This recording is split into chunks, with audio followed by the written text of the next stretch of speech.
Hello friends, welcome to Krishna Tutorial Hall and Institute for Mathematics. Learn easy methods to solve mathematical problems में मुकेश आज आप लोगों के लिए एक नया सेशन लेकर आया हूं जिसमें माध्य, माध्यिका और बहुलक हम लोग पढ़ेंगे, जो कि एग्जाम्स में अधिक क्वेश्चन देखने को मिलता है। ऑब्जेक्टिव में सब क्वेश्चन ज़्यादा पूछे जाते हैं कि माध्य ज्ञात करें, माध्यिका ज्ञात करें और बहुलक ज्ञात करें। तो ये जो सेशन है माध्य, माध्यिका और बहुलक का, ये बहुत ही आसान है और मैं आप लोगों को आज इस तरह से सिखा दूंगा कि आपको कभी भी माध्य, माध्यिका और बहुलक के बारे में प्रॉब्लम नहीं होगा कि कैसे हम इसको बनाएंगे।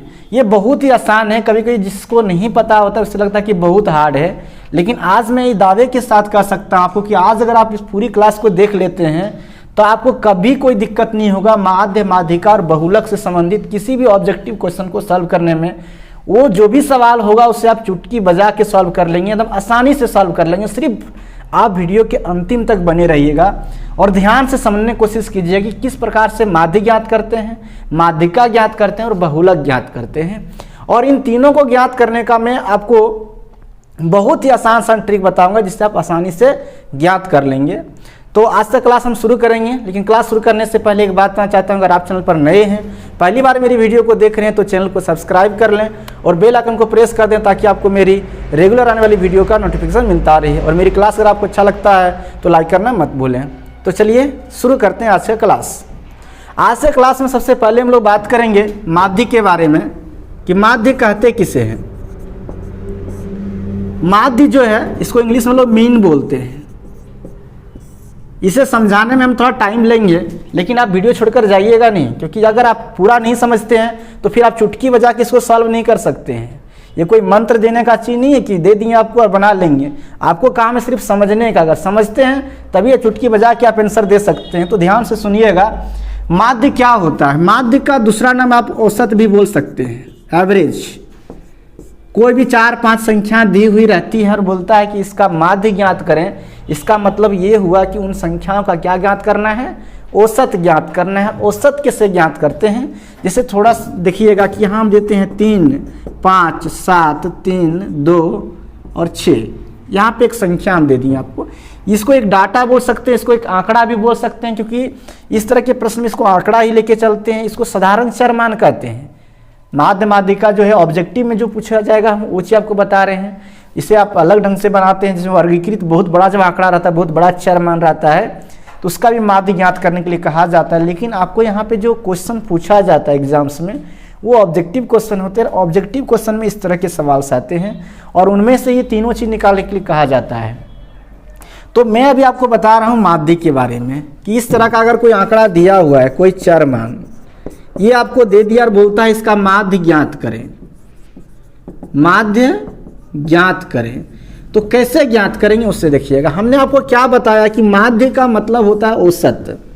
औसत होता है तो औसत कैसे निकालते हैं, तो जितनी भी संख्याओं का आपको माध्य निकालने के लिए कहा जा रहा है सबको हम जोड़ते हैं। 3 + 5 + 7 + 3 + 2 और +6। और जितना संख्या है, कितनी संख्या है, तो 1, 2, 3, 4, 5, 6 संख्या है। तो 6 से इसे क्या करते हैं, हम भाग दे देते हैं। समझिएगा, जितनी संख्याओं का माध्य ज्ञात करने के लिए कहा जाए आप कैसे ज्ञात करेंगे, तो सभी संख्याओं के योगफल में उनकी संख्याओं, जितनी भी संख्या है उनकी संख्या से आपको क्या करना है, भाग देना है।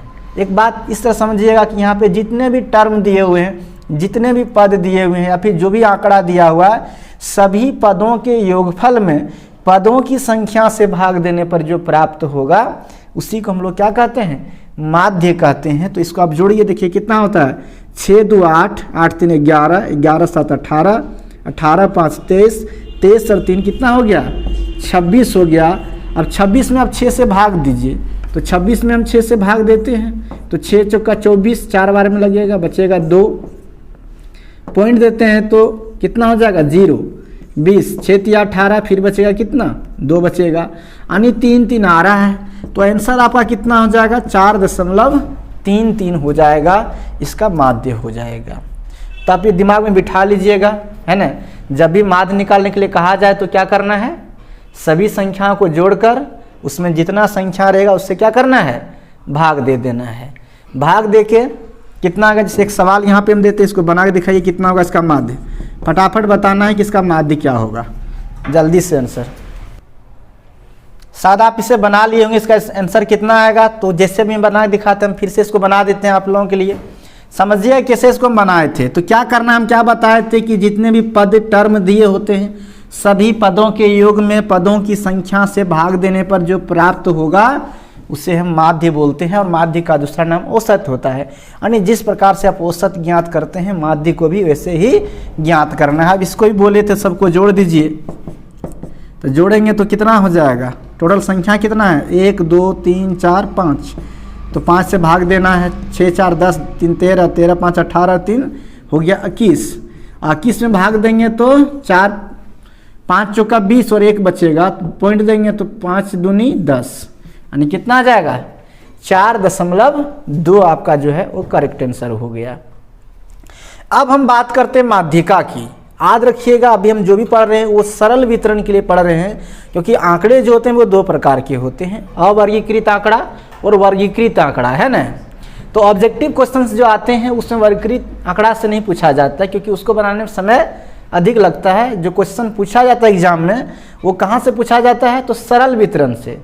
वहाँ से हम पता करेंगे कैसे बनाते हैं, तो उसी को ध्यान से देखना है माध्यिका को सरल वितरण के लिए कि कैसे बनाएंगे हम लोग।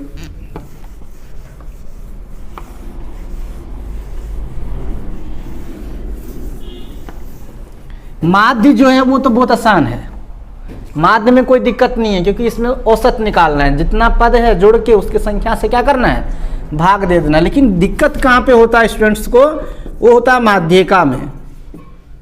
माध्यिका किसे ज्ञात करते हैं वो समझिएगा। इसको अगर समझ जाते हैं तो फिर बहुलक भी आसान है। ये 2 टर्म इजी है, माध्य और बहुलक। थोड़ा सा हार्ड स्टूडेंट को क्या लगता है, माध्यिका लगता है, और प्रश्न भी यहीं से आता है। सबसे पहले हम बताते हैं कि कैसे बनाना है। हम फार्मूला भी लिखाएंगे, फिर शॉर्ट भी बताएंगे आपको। देखिएगा, फार्मूला ये कहता है कि सबसे पहले अगर कोई चरमान दिया हुआ है, चरमान, जो भी चरमान दिया रहता है, चरमान दिया हो तो उसे आरोही या अवरोही क्रम में व्यवस्थित करें। जो भी चरमान दिया है उसे किस क्रम में सजाना है, आरोही या अवरोही क्रम में पहले सजा लेना है, बना लेना है, व्यवस्थित कर लेना है। उसके बाद क्या करना है वो देखिए। उसके बाद आपको सबसे पहले देखना है चरमानों की संख्या ज्ञात करना है। सबसे पहले फर्स्ट काम तो ये हो गया, चरमान दिया हो तो उसे आरोही अवरोही क्रम में व्यवस्थित कर लेना है। सेकेंड टर्म आपको करना क्या है, तो चरमानों की संख्या ज्ञात करना है। चरमानों की संख्या n ज्ञात करना है। n मतलब कितनी संख्या है, नंबर। तो जितना चरमान है वो देखना है पहले कि कितना चरमान है, वो ज्ञात करना है। ठीक, तो चरमानों की संख्या n ज्ञात करें।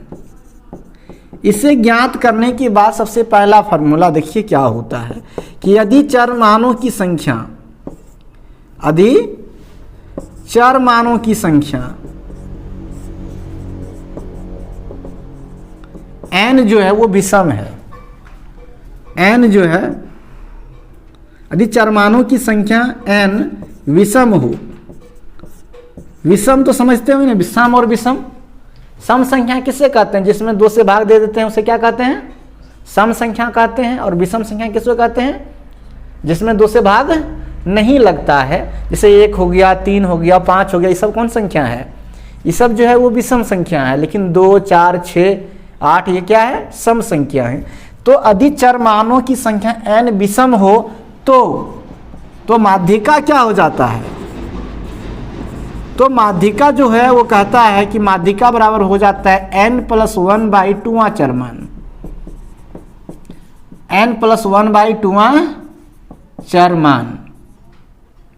यानी n जितना है उसमें 1 को जोड़ के 2 से भाग देंगे और जितना आएगा वो चरमान क्या हो जाएगा, आपका आंसर हो जाएगा, है ना।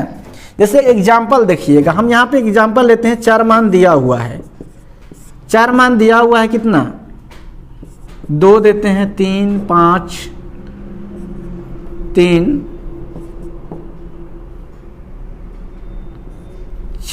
6 और 4। हमसे इसका पूछा जा रहा है। एक और ले लेते हैं, इसमें ले लेते हैं हम 5।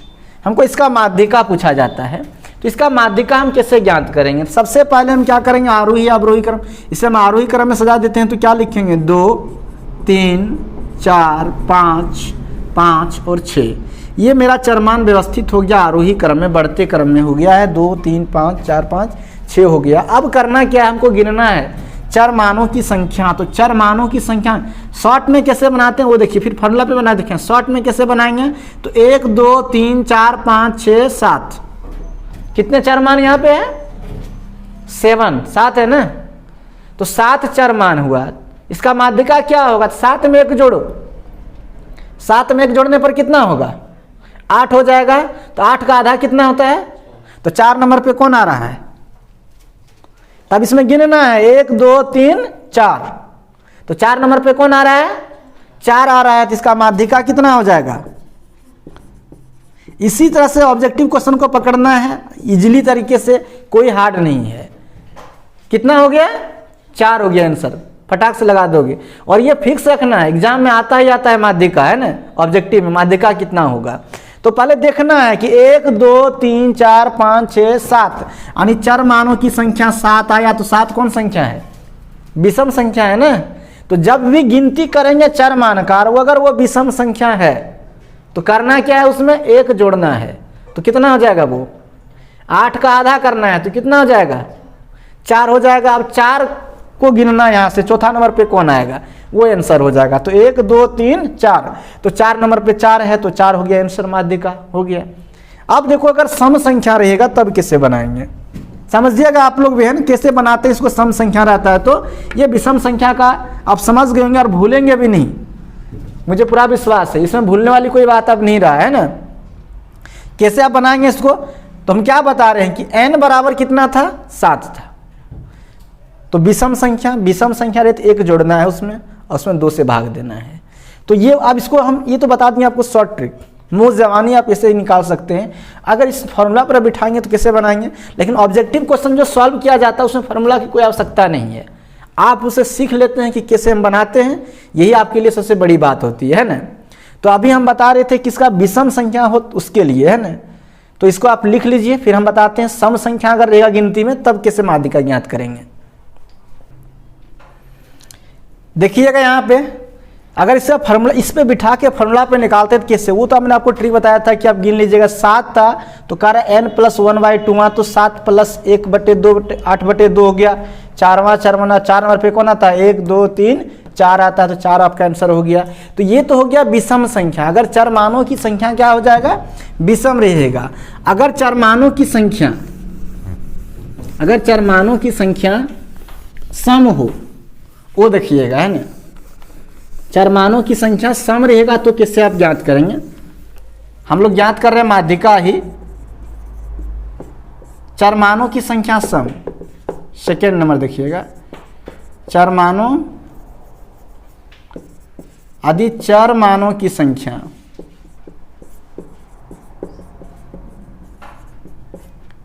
n सम हो, क्या हो, सम हो, तो माध्यिका क्या हो जाएगा, तो माध्यिका बराबर होगा, देखिएगा, n/2 चरमान और n/2 + 1वां चरमान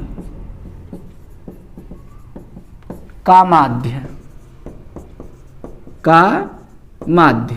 अब इस बात को फॉर्मूला से अगर हम आप लोगों को समझाना चाहेंगे तो शायद नहीं आप सीख पाएंगे जल्दी से, लेकिन आपको जिस तरह से भी बताए थे हम विषम संख्या के बारे में कि जितना रहेगा उसमें 1 जोड़ के उसका आधा करके आपको आंसर लाना है, तो उसी तरह से एक एग्जांपल देखिएगा। यहाँ पे हम एक क्वेश्चन देते हैं कि चर मान दिया हुआ है, देखिएगा 3 दिया है, 5 2 3 7 6 4 3 3 3 6 2 8। अब देखिए इसमें सम संख्या चर मानों का, लेकिन सबसे पहले हम क्या बताए थे आप लोगों को कि जब भी कोई चर मान दिया रहे तो उससे आपको सबसे पहले आरोही अवरोही क्रम में क्या करना है, व्यवस्थित करना है। तो इसको कीजिए, पहले 2 हो जाएगा, फिर 3 फिर 3 फिर 3 होगा, और 3 3 फिर 4 फिर 5 होगा, फिर 6 फिर 7 2 4 6 8। अब देखिए यहाँ पे चरमानों की संख्या 8 है, यानी कि सम संख्या है। तो सम संख्या जब रहेगा तब को क्या करना है कि 8 का आधा कीजिए। तो 8 का आधा कितना होगा 4, और उसमें 1 जोड़िए तो कितना होगा 5।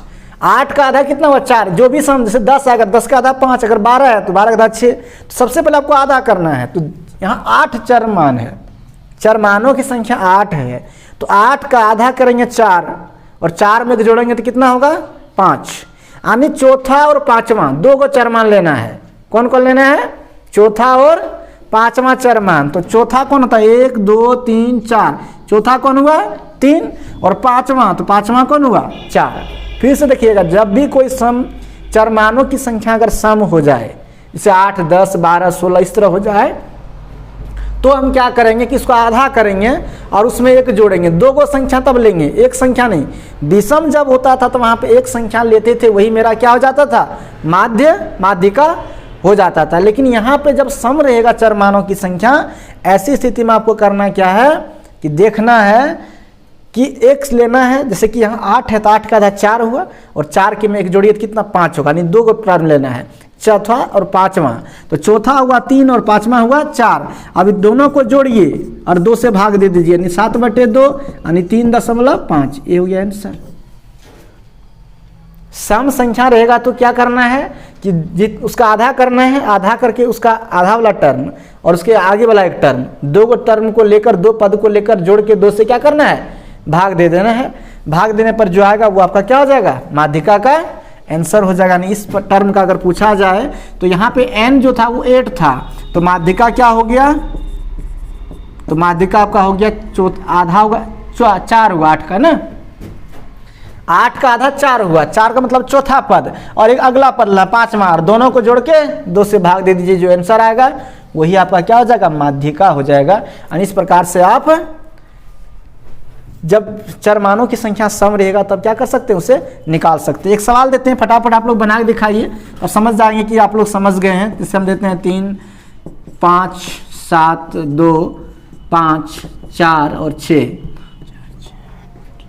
और एक देते हैं यहाँ पे 4। चलिए ये सवाल है, इसका फटाफट बताइए माध्यिका कितनी होगी। देखिए इसका हम आंसर आप लोग बता रहे हैं, अगर आप बना लिए हैं तो कमेंट कर दीजिएगा आंसर आपका कितना आया है। सबसे पहले इसको आरोही क्रम में सजाइए, तो क्या लिखेंगे 2 3 3 4 4, एक 5 है, उसके बाद 6 है, 2 7 है, शायद 7 7, तो 2 4 6 8 9 हुआ। एक और क्या छूटा, एक 5 छूटा हुआ है, एक और 5 है, उसका 6 है, 7 7 है, 2 4 6 8 10, यानी टोटल टर्म कितने हैं 10 हैं।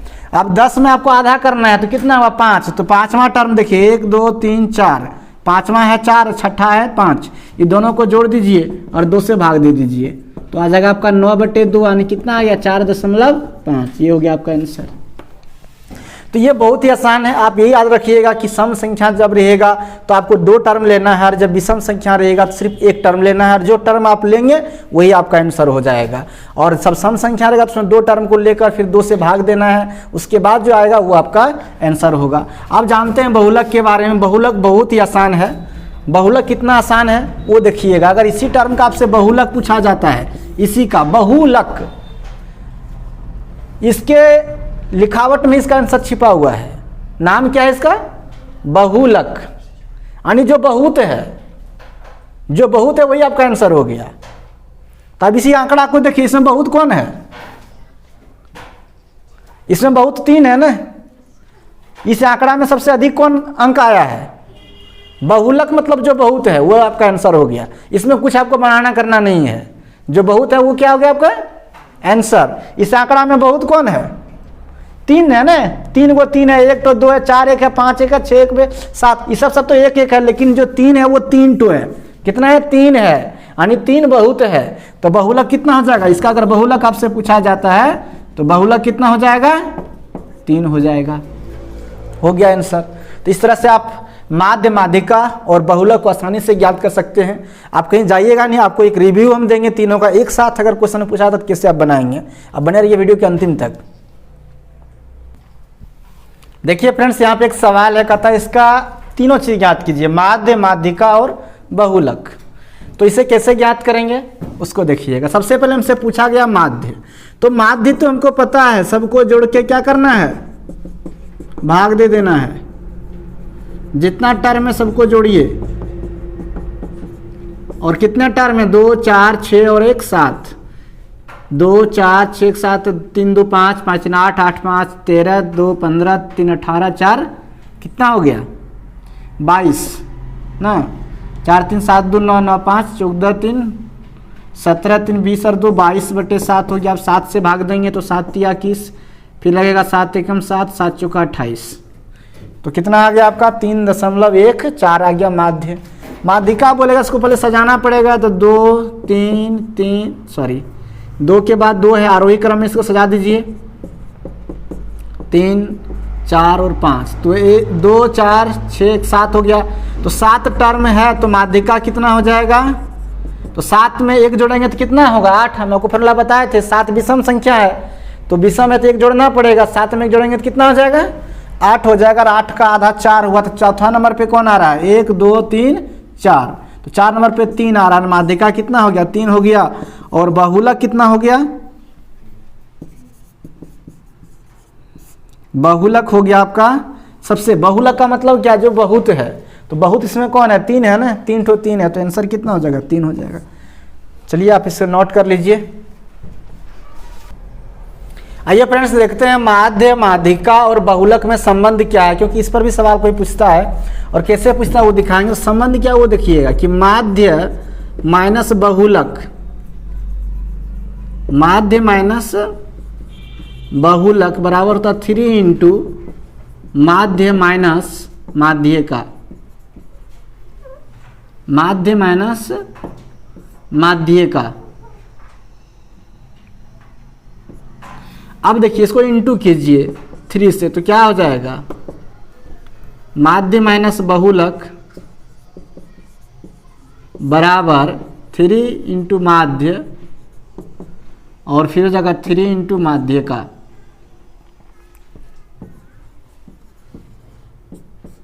अब क्या करना है, इसको इस साइड ले आइए, माध्य को उधर ले जाइए, तो क्या होगा देखिए, अगर इसे इधर लाते हैं तो क्या लिखेंगे 3